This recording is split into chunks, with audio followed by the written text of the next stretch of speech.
Okay, तो ये हमने चारों क्वांटम नंबर पढ़े। चारों क्वांटम नंबर के बाद हमें क्या पढ़ना है अब? Shapes of the atomic orbitals, मतलब कैसे कैसे शेप्स है। तो बहुत ही इजी वे में मैं तुम्हें बता रहा हूं, ये जो ऑर्बिटल्स है कौन कौन सी, एस, पी, डी, एफ, उनके शेप कैसे हैं। जैसे मैंने पहले ही बता दिया है तुम्हें, एफ का शेप तो अभी भी फाइंड नहीं हुआ है, रिसर्च स्टेज में है, तो हमें एस, पी और डी के बारे में समझना है। तो देखते हैं, जैसे कि ये मेरा न्यूक्लियस है, ये न्यूक्लियस है, और देखो ये n इज इक्वल्स टू 1, ये कहां से ड्रॉ हो गया, अच्छा, देन ये n इज इक्वल्स टू 2, ये n is equals to 3, n is equals to 4 and 5 whatever. अच्छा, ये न्यूक्लियस है हमारा। अब कहने का मीनिंग क्या है कि ये जो ऑर्बिटल है उसमें अगर हम वैल्यू पुट करेंगे, n is equals to suppose 1 value put किया, तो उसमें किसके लिए n is equals to suppose 1 value put किया, तो ये जो साई की वैल्यू मिल रही है ना, वो साई की वैल्यू किसके ऊपर डिपेंडेंट है, r के ऊपर डिपेंडेंट है, मतलब रेडियस के ऊपर डिपेंडेंट है। देखो साई की वैल्यू 3 डेटा पे डिपेंडेंट है, कौन कौन सा, r, थीटा एंड फाई।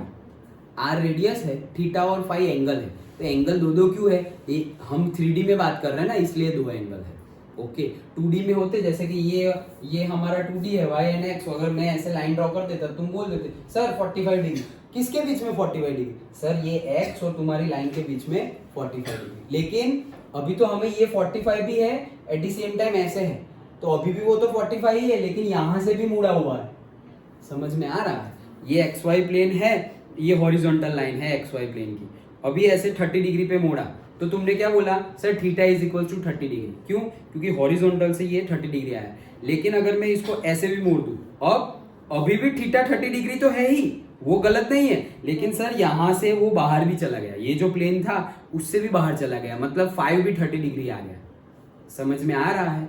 ये 3D, क्योंकि अभी हम 3D बात कर रहे हैं ना, क्योंकि इलेक्ट्रॉन तो XYZ कहीं पर भी होगा, तो 3 डेटा पे डिपेंडेंट है, 3 प्रॉपर्टी और 3 वैल्यू पे डिपेंडेंट है, r, theta and phi. n is equals to 1 के लिए सिर्फ r के ऊपर डिपेंडेंट है, मतलब क्या है, n इज इक्वल्स टू 1 के लिए ऐसा समझो कि ये पर्टिकुलर रेडियस r है, डन। अब ये पर्टिकुलर रेडियस जो है न्यूक्लियस से, ये r रेडियस, फिर वैसे ही r रेडियस सपोज इस डायरेक्शन में है, तो बाहर की डायरेक्शन में भी इतनी ही r होगी, ओके, फिर वो साइड भी डायरेक्शन में उतनी ही r होगी, पीछे की डायरेक्शन में उतनी ही r होगी।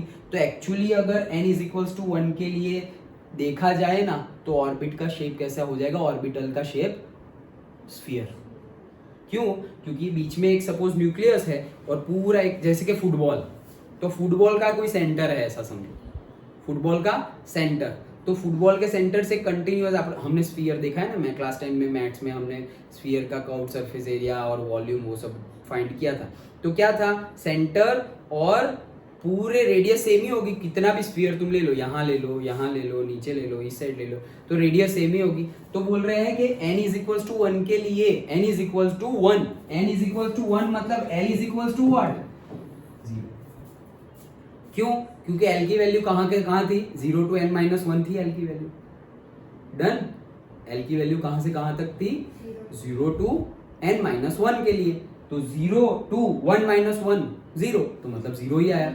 तो n इज इक्वल्स टू 1 और l इज इक्वल्स टू 0 हो, तब साई की वैल्यू किसके ऊपर डिपेंडेंट है, r के ऊपर डिपेंडेंट है, और अगर सब जगह सेम r कंसीडर करें, तो वो जो शेप मिल रहा है वो क्या मिल रहा है, स्फीयर मिल रहा है।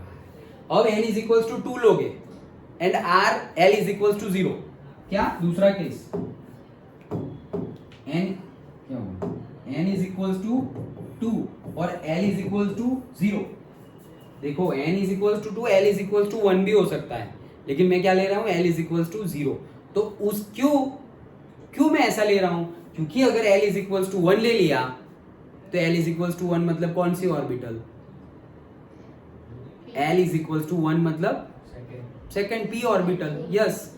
मुझे बात कर रही है अभी s की, इसलिए मैं क्या ले रहा हूँ, 0, क्योंकि l इज इक्वल्स टू 0 क्या है, s ऑर्बिटल, डन।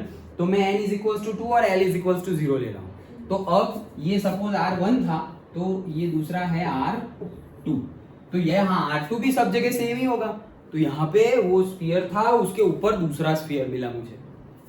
समझ में आया? Where I can write R2 is greater than R1। Okay, फिर वैसे ही मैं तीसरा भी ले सकता हूं ऐसे, R3, तो R3 is greater then R2 and R1, तो उससे बड़ा स्फीयर होगा। मतलब बीच में यहाँ पर है मेरा न्यूक्लियस, तो ये पूरा ऐसे स्फीयर एक, वो क्या है? s orbit. फिर उसके बाद दूसरा ऐसे स्फीयर n = 2 वाला, तो वो भी स्फीयर ही है। फिर उसके ऊपर भी तीसरा, तो वो भी स्फीयर ही है। समझ में आया? अब ये सारे s ऑर्बिटल्स को अलग अलग करना होगा ना, तो कोई बात नहीं, n ये 1 था ना, पहला वाला स्फीयर था, तो उसको मैंने नाम दे दिया 1s। क्या? 1s। फिर दूसरा वाला स्फीयर था, तो उसको मैंने नाम दे दिया 2s, n = 2 वाला। तीसरा वाला स्फीयर था, उसको मैंने नाम दे दिया 3s। समझ में आया? सिंपल। तो s ऑर्बिटल का शेप कैसे होगा? स्फीयर। डन, खत्म, यही है ऑर्बिटल। डन। अब जाते हैं हम किस पे? p ऑर्बिटल्स पे। तो ये s = क्या था? n = 1 एंड l = 0, या n = 1 2 3 4 जितना लेना हो उतना लो, लेकिन l = हमेशा क्या होना चाहिए? 0, क्योंकि l = 0 ही तो s ऑर्बिटल है। ओके, तो वो हमने शेप देख लिया। अब देखते हैं हम क्या, n = 1 and l = 1। l = what? 1। लेकिन ये पॉसिबल है क्या? कल ही हमने बोला था n = 1 और l = 1 पॉसिबल है? पॉसिबल ही नहीं है। मतलब 1s आता है, फिर 1p आता है क्या? नहीं आता। क्यों नहीं आता? क्योंकि n = 1 हो तो l की वैल्यू कहां से कहां तक थी? 0 to n - 1। तो ये 0 2 1 - 1 0, 0 ही आया, तो 1 तो पॉसिबल ही नहीं है भाई l, तो मतलब 1p पॉसिबल ही नहीं है। समझ में आया? 1p पॉसिबल ही नहीं है। डन। ओके, वैसे हमने बोला था कि 2d भी पॉसिबल नहीं है। 2d कैसे पॉसिबल होगा? 2d मतलब क्या? n = 2 है। और d मतलब क्या? d मतलब l कितना है? देखो 0 1 2, तो l s p और d, तो d मतलब l कितना है? 2। तो n2 और l2 ये कभी सेम होता है क्या? सेम नहीं होता, क्योंकि l की वैल्यू कहां से कहां तक है? 0 to n - 1 तक है, तो 0 to 2 - 1 क्या हो जाएगा? 1। तो मतलब 0 और 1, तो 2 तो पॉसिबल ही नहीं है, मतलब 2d पॉसिबल नहीं है। तो 2p तक तुम जाओ, 2d तो पॉसिबल है ही नहीं। डन। ओके, अब आ जाते हैं हमें जो डिस्कस करना है। तो क्या हमने ले लिया है 1s पॉसिबल है, तो s का तो हमने कर लिया। फिर 1p तो पॉसिबल ही नहीं है, तो उसके लिए कैसे करेंगे? तो हम क्या ले रहे हैं? 2p, क्योंकि अभी हमें p का शेप देखना है ना, s का शेप तो देख लिया है, स्फीयर ही होता है हर जगह। अब किसकी बात कर रहे हैं? 2p की बात कर रहे हैं। 2p मतलब क्या? यहां से ही देखो, ऐसा नंबर दिखे ना, वहां से ही तुम ऑर्बिटल्स पता कर सकते हो। आगे 2 लिखा है मतलब n = 2, यहाँ पर p है मतलब l = 0 1 2, तो s p d, तो p है मतलब क्या है? ये 1, तो l = क्या है? 1। डन। ओके, तो ये हमें मिल गया है, लेकिन हमें वो नहीं ढूंढना है, हमें तो शेप की बात करनी है। तो शेप की बात करें तो 2p मतलब n = 2 है, l = 1 है, मतलब हमें पता है p में तो कितनी है? 3 है, px py एंड pz। हमारे पास p में कितनी है? px py and pz। मतलब कि x में भी, जैसे कि हमारा ये ग्राफ था, ग्राफ ये फिगर थी, जैसे कि मैं यहाँ ले रहा हूँ, क्या ये मेरा हो गया क्या? 1s, खत्म।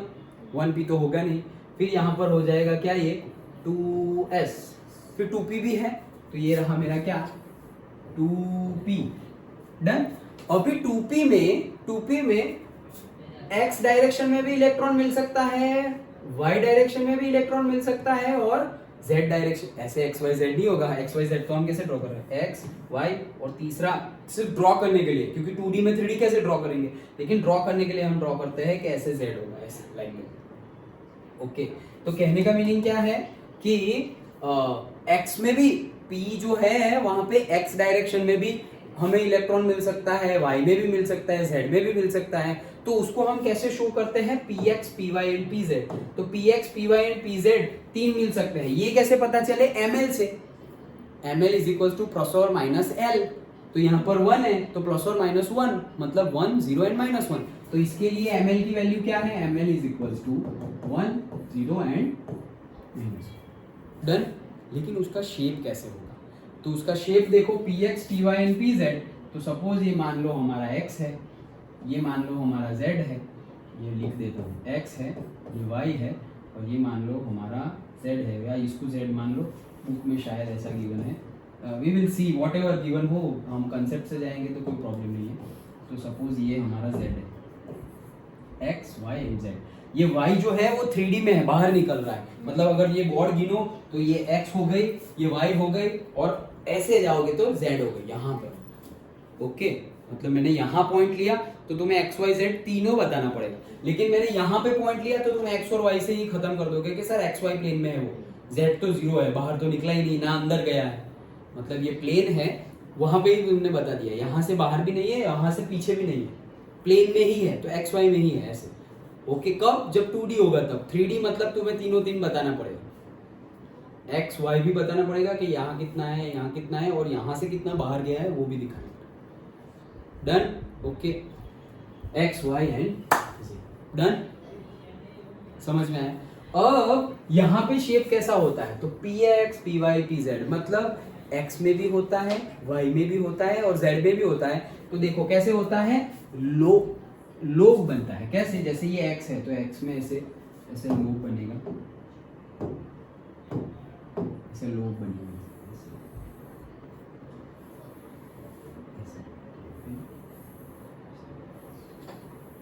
और z में भी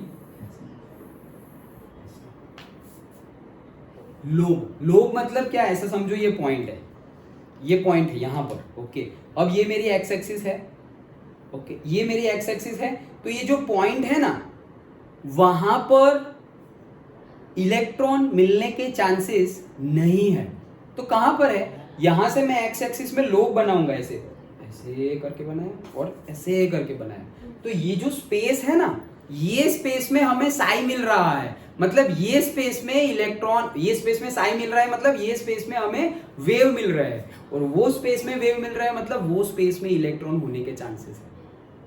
अंडरस्टूड।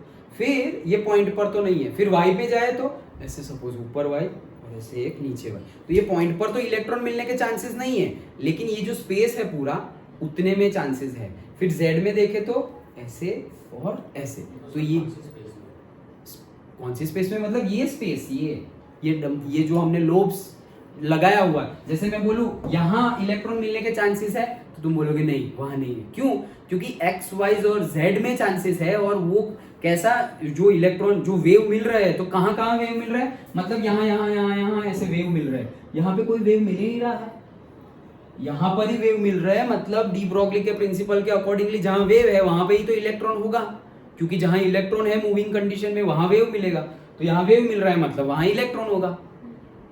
ओके, तो वेव यहाँ मिल रहा है, यहाँ मिल रहा है, यहाँ मिल रहा है, लेकिन यहाँ नहीं मिल रहा है, तो इसलिए हमने वहां, तो जहां जहां मिल रहा है ना वो शेप डिसाइड किया, तो ऐसा शेप आया, कैसा, डम्बल शेप, जिसे इसे क्या बोलते हैं, डम्बल शेप। ओके, तो कैसा, ऐसे जैसे कि टायर है उसको तुमने ऐसे कर दिया तो वो ऐसे इंफिनिटी टाइप 8 नहीं बन जाता। ओके, लाइक दिस, ऐसे, तो ये शेप मिल रहा है, तो ये x में x एक्सिस पर भी ऐसा शेप मिल रहा है, y एक्सिस पर भी ऐसा शेप मिल रहा है, और अगर z एक्सिस हो तो वहां पर भी ऐसा शेप मिल रहा है। अब x y z तुम कहीं पर भी लो, इसको y लो, इसको y लो, इसको z लो, x किसको भी लो, लेकिन करना ये है। डन। तो px मतलब क्या, px py pz मैंने यहीं पे बता दिया। अब अलग अलग ड्रॉ करे तो कैसा होगा, देखो अलग अलग ड्रॉ करे तो जैसे कि मैं बोल रहा हूं कि px, तो भाई सपोज ये मेरा x है, ये y है और ये z है, तो px ड्रॉ करूंगा तो वो कैसे होगा, सिर्फ x पर ही ड्रॉ करूंगा, तो कैसे करूंगा, ऐसे। फिर py, तो यहां जो लिया है वही x, ये y और ये z, अब मैं y पे ड्रॉ करूंगा तो ऐसे।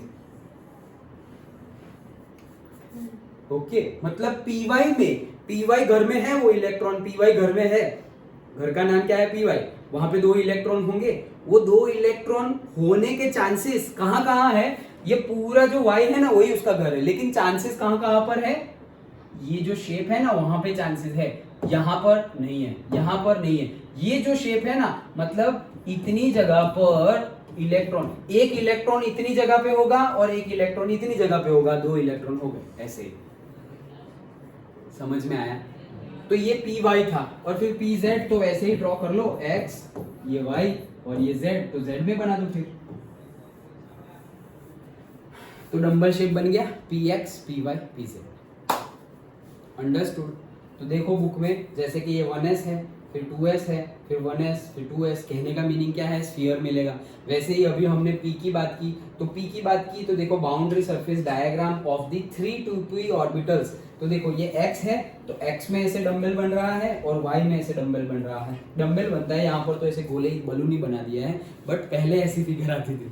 ओके, तुम कैसी भी बनाओ सही है, ऐसी बनाओ ऐसी बनाओ, कहने का मीनिंग है कि एक शेप है फिक्स्ड, वही शेप में इलेक्ट्रॉन मिलने के चांसेस है। तो देखो ये एक्स वाई जेड ऐसा ही लिया है, तो देखो ये कहाँ कहाँ पे है, पूरे एक्स में, तो ये देखो पूरा एक्स में, फिर ये कहाँ पर है, वाई में। ये देखो 3D फिगर बनाई है इन्होंने, ये ऐसे, क्योंकि ये तो पिक्चर है ना भाई, तो फोटोग्राफिकली हम ऐड तो कर सकते हैं ग्राफिकली। तो देखो यहाँ से तुम देखोगे तो ये जो वाई है उसके यहाँ और यहाँ बनाया है, देखो जैसे हमने ये बनाया है, लेकिन हमारा 2D जैसा लग रहा है और उनका 3D जैसा। और ये Z है, तो Z मतलब जो वर्टिकल है वो ऊपर और नीचे। ये समझ में ना आ रही हो ना, तो ऐसे ही ड्रॉ करना, सेम ही है दोनों सेम ही है। और तुम्हें वैसा फिगर ड्रॉ करना हो ना, वैसे बलून टाइप, तो बलून टाइप करो भाई, डंबल मत बनाओ। ये X, ये Y, ये Z, अभी तुम्हें बलून बनाना है तो बलून बनाओ, कौन रोक रहा है। X में ऐसे और Y में बना दिया इसके जैसा, डन। समझ में आया? लेकिन जो मैंने बनाया था ना वही है ये, देखो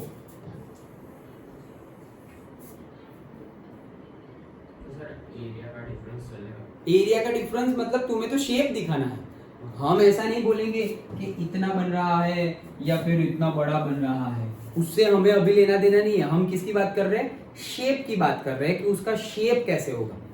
एरिया तो इलेक्ट्रॉन कौन सा एलिमेंट तुमने लिया है 118 में से, उसके हिसाब से एरिया भी चेंज हो जाएगा, लेकिन शेप वही रहेगा, शेप वही रहेगा।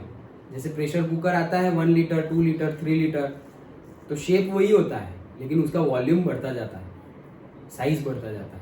तो वैसे ही शेप हम कॉन्सेंट्रेट कहाँ पे कर रहे हैं, शेप पर कॉन्सेंट्रेट कर रहे हैं। अंडरस्टूड? समझ में आ गया? तो ये क्या था, एस हमने डिस्कस किया, पी हमने डिस्कस किया, अब एस पी और डी डिस्कस करते हैं।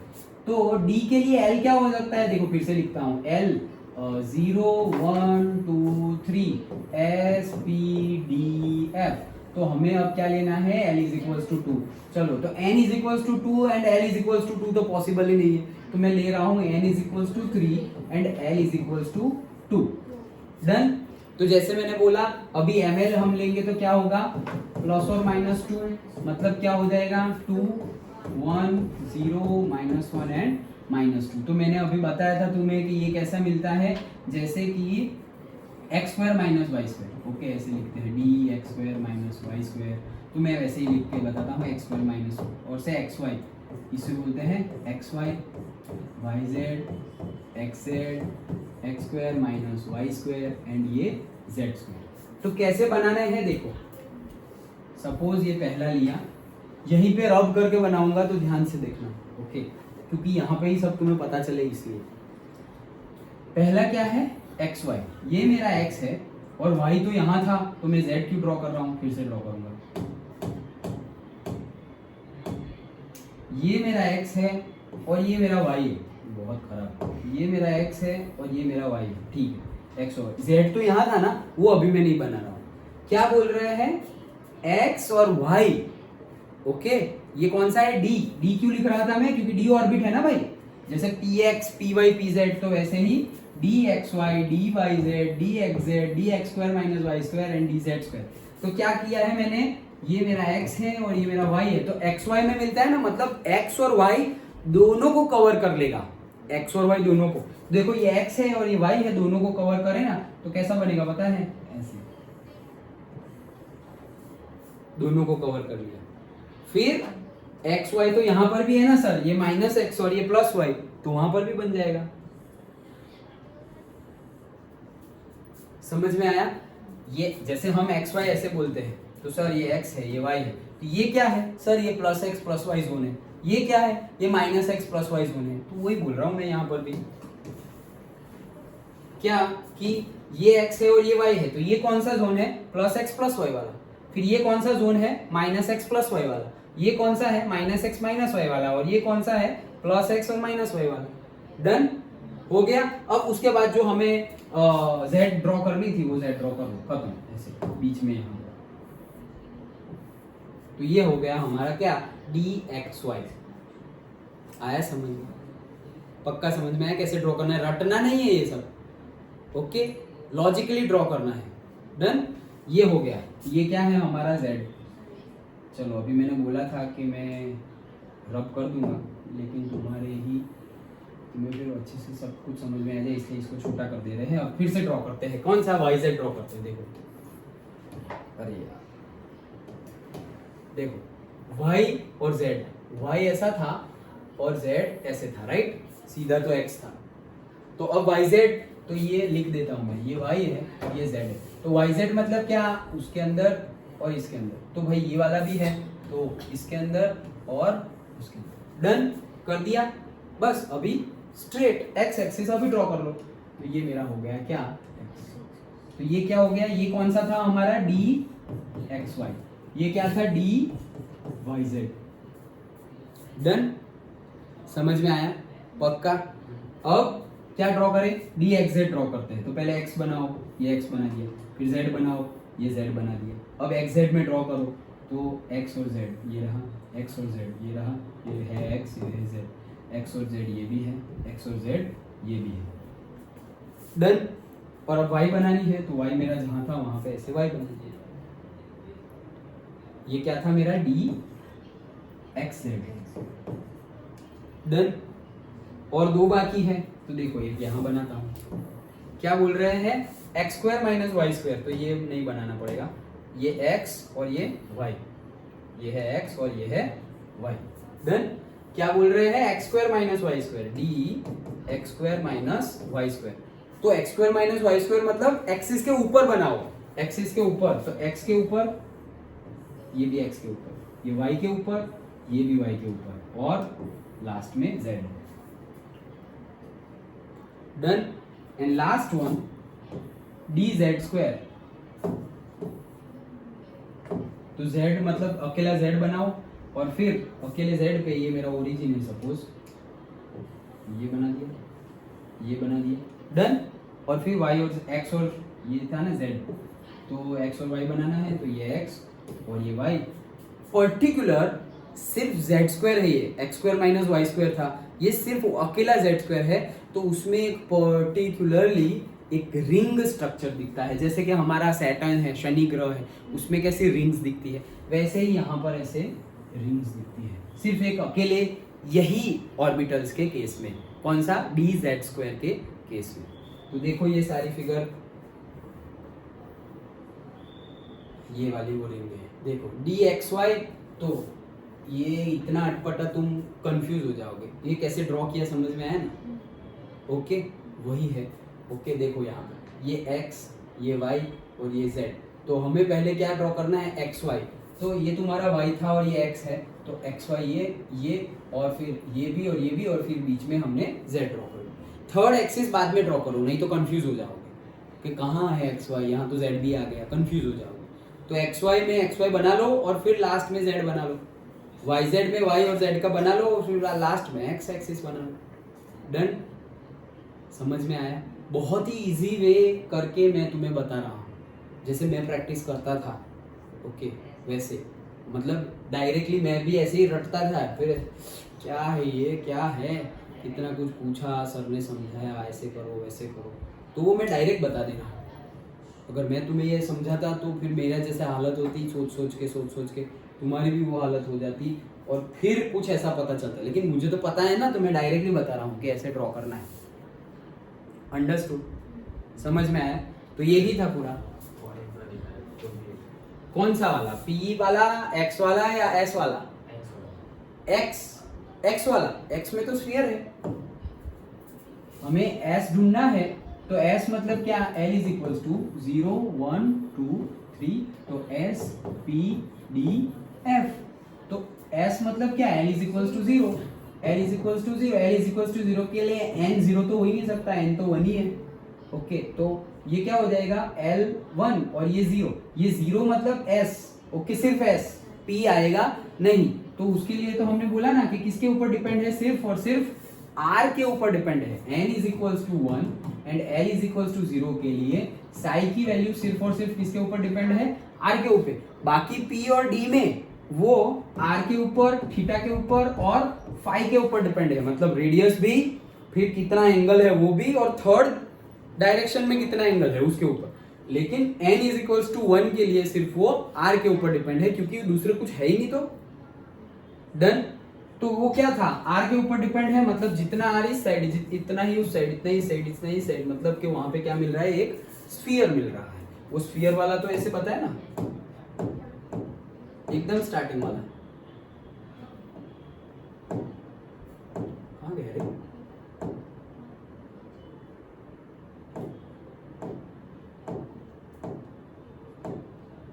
यही था क्या, ये वाला, ये R है यहाँ पर, फिर बोला ना R2 R3, तो ये R यहाँ पे ये वाला R मिलेगा, फिर n इज इक्वल टू 2 वाला R2, फिर n इज इक्वल टू 3 वाला R3, तो S के लिए तो क्या है, स्फीयर, फिर Y के लिए क्या है, P के लिए क्या है, Px Py Pz, Px Py Pz कैसे ड्रॉ करेंगे, x y z तो एक्सिस ड्रॉ कर लो, x थोड़ा ऊपर कर दिया y और एकदम वर्टिकल लाइन z, ठीक है। अब Px Py Pz मतलब x के ऊपर ड्रॉ करो, तो x के ऊपर ऐसे ड्रॉ किया, x के ऊपर ऐसे ड्रॉ किया, खत्म। अब yz ड्रॉ कर लो, तो y और z। फिर Py ड्रॉ करना है, तो पहले y एक्सिस ड्रॉ करो, फिर ऐसे डंबल बना दिया, नीचे डंबल बना दिया, ओके, और फिर x और z ड्रॉ कर लो, फिर Pz ड्रॉ करो, और फिर d की है, तो d के लिए क्या है, xy, तो पहले x बनाया, फिर y बनाया, फिर बीच में ऐसे बनाओ, फिर यहाँ पर भी बीच में बनाओ, लेकिन xy तो इस साइड भी है, तो यहाँ पर भी xy बनाया नीचे, इसीलिए px py pz का शेप हम डंबल शेप बोलते हैं, और d की जो 5 है उसके लिए हम बोलते हैं डबल डंबल शेप।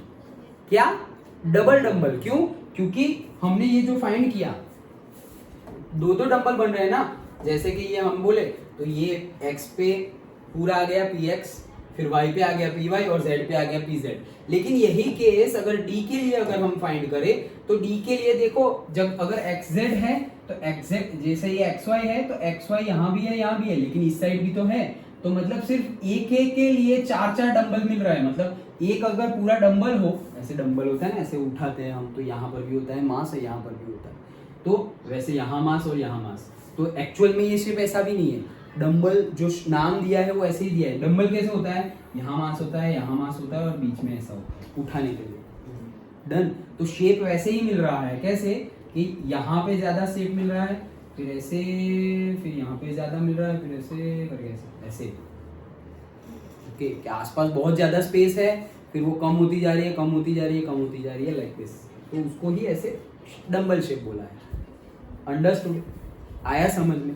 तो ये थे पूरे शेप्स, ओके, ये पूरे के पूरे शेप्स, जो इतना कुछ लिखा हुआ है, लेकिन मैंने तुम्हें सिंपली बता दिया कि शेप्स कैसे है, shapes of atomic orbitals.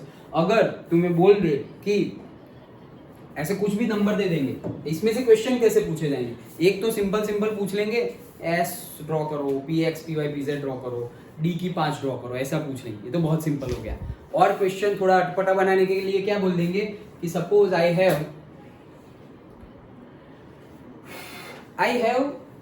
3D,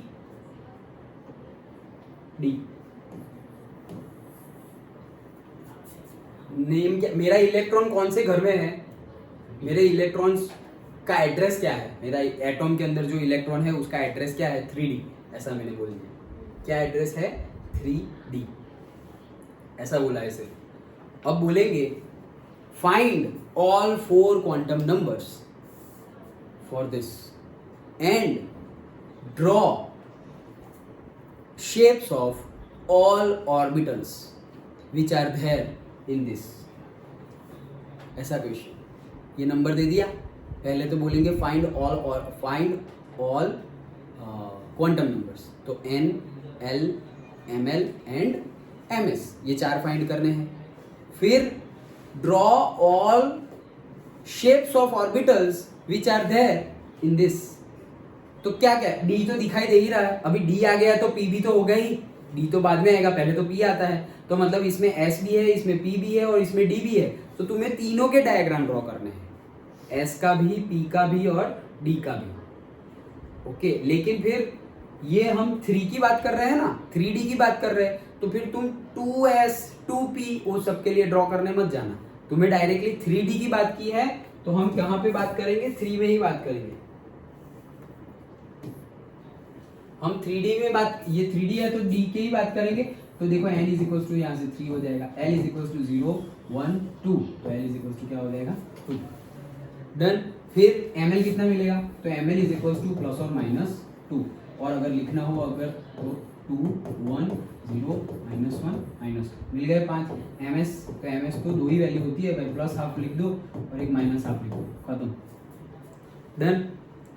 okay, ये 4 तो मिल गए। अब शेप बनाओ, तो शेप किस किस का बनाएंगे, n इज इक्वल टू 3 है तो तुम बनाओ 3s का, फिर तुम बनाओ 3p का, और तुम बनाओ 3d का। डन। 3s का बनाओ, 3p का बनाओ, 3d का बनाओ। 3s का कैसे बनेगा, sphere, n is equal to 3 वाला बड़ा sphere, r is equal to r1 r2 r3 वाला स्फीयर, तो वो 3s हो गया। मतलब एक गोला ही बनाना है और लिख देना है कि 3s, खत्म बात। ओके, देन 3p के लिए बनाओ, तो 3p के लिए क्या हो जाएगा, 3px 3py 3pz। तो px py pz अभी जो ड्रॉ किए थे वही ड्रॉ करने हैं, सेम अभी जो ड्रॉ किए वही 3 ड्रॉ करने हैं, px py pz, लेकिन इसका नाम बोलना है 3px 3py एंड 3pz, बस यही ड्रॉ करना है, भले ही कोई भी नंबर पूछे। ओके, और फिर बोलेंगे कि d फाइंड करो, तो ये हमारे d है, तो भाई ये है 3dx 3dyz 3dxz 3dx² - y² and 3dx² - z²। कहाँ गया वो, और 3d ये वाला, ओके 3dz²। डन। तो ऐसा वो डायरेक्ट क्वेश्चन था क्या, कि भाई ये 3 शेप ड्रॉ करो SPD के, वो सीधा सीधा क्वेश्चन। और थोड़ा अटपटा बनाने के लिए ऐसा, ये भाई एड्रेस है किसका, इलेक्ट्रॉन जहां पर है उसका, इसके लिए चारों क्वांटम नंबर लिखो, लिख लिए भाई, इसमें कौन सी बड़ी बात है। और उसमें जो जो शेप्स है ऑर्बिटल्स के वो ड्रॉ करो, तो s का ड्रॉ करो, p का ड्रॉ करो, d का ड्रॉ करो। अगर चलो 4d भी दे दिया तुम्हें तो उसमें f भी होगा, लेकिन f ड्रॉ करने की जरूरत नहीं है क्योंकि वो तो अभी भी रिसर्च लेवल पे है, तो उसके लिए तो एक सेंटेंस ही लिख लो कि the shape of the f orbital is still not defined, that's it. हाँ, spin quantum number, spin quantum number तो वो दिखा है ना अभी, कि जो हमारा सोलर सिस्टम है तो अर्थ रिवॉल्व भी कर रहा है और रोटेट भी कर रहा है, वैसे ही जो हमारे इलेक्ट्रॉन है तो इलेक्ट्रॉन भी n इज इक्वल टू 1 2 3 जहां पर भी हो वहां से रिवॉल्व तो कर ही रहा है, लेकिन वो जो ऑर्बिटल में है, सपोज px में है तो px में भी 2 होंगे, तो एक अगर क्लॉकवाइज घूम रहा होगा तो एक एंटी क्लॉकवाइज घूम रहा है, दैट्स इट। तो प्लस हाफ माइनस हाफ, या फिर माइनस हाफ प्लस हाफ, हाँ एक सेंटेंस ही लिखना है, दैट्स इट, उतना ही लिखना है। अंडरस्टूड, समझ में आया। तो ये हमने डिस्कस किया shapes of the atomic orbitals, understood, पक्का पता चला, श्योर।